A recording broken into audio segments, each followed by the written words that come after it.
অভিনেতা বিবেক খান্না আর নেই। চলে গেলেন বলিউডের খ্যাতিমান অভিনেতা বিবেক খান্না। আজ বৃহস্পতিবার সকালে ভারতের মুম্বাইয়ে একটি হাসপাতালে তিনি মারা যান। তার বয়স হয়েছিল ৭০ বছর। তিনি দীর্ঘদিন ধরে ক্যান্সারে ভুগছিলেন। কয়েকদিন আগে রোগক্রান্ত বিবেক খান্নার একটি ছবি গণমাধ্যমে প্রকাশ পেলে তা নিয়ে খুব আলোচনা হয়।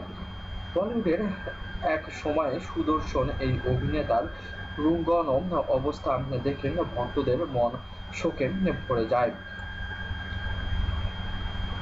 বিনোদন খান্না ক্যান্সারে আক্রান্ত হয়ে শয্যাশায়ী হওয়ার আগ পর্যন্ত অভিনয় করে গেছেন। তার বেশ কয়েকটি গুরুত্বপূর্ণ ছবির মধ্যে রয়েছে দাবাং, পেয়ার, দাবাং 2 ও দিওয়ালে এর মতো সিনেমাগুলো।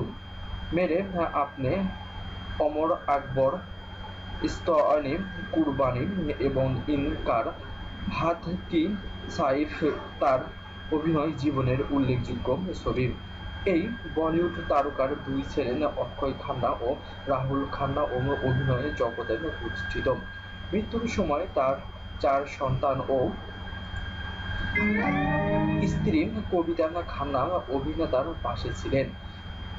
বিনোদন খান্নার অন্য দুই সন্তানের নাম সাক্ষী ও শ্রদ্ধা। অভিনেতা বিনোদন খান্না ভারতের পাঞ্জাব প্রদেশের গুরুদাসপুরের লোকসভার সদস্যও ছিলেন।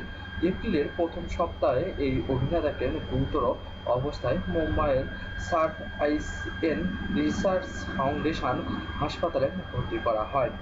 কয়েক দিন পরই চিকিৎসকেরা তাকে শয্যামুক্ত ঘোষণা করেন। বিনোদন খান্নার মৃত্যুর খবর ছড়িয়ে পড়লে বলিউডের তারকারা বিভিন্ন মাধ্যমে নিজেদের শোক প্রকাশ করতে শুরু করেন।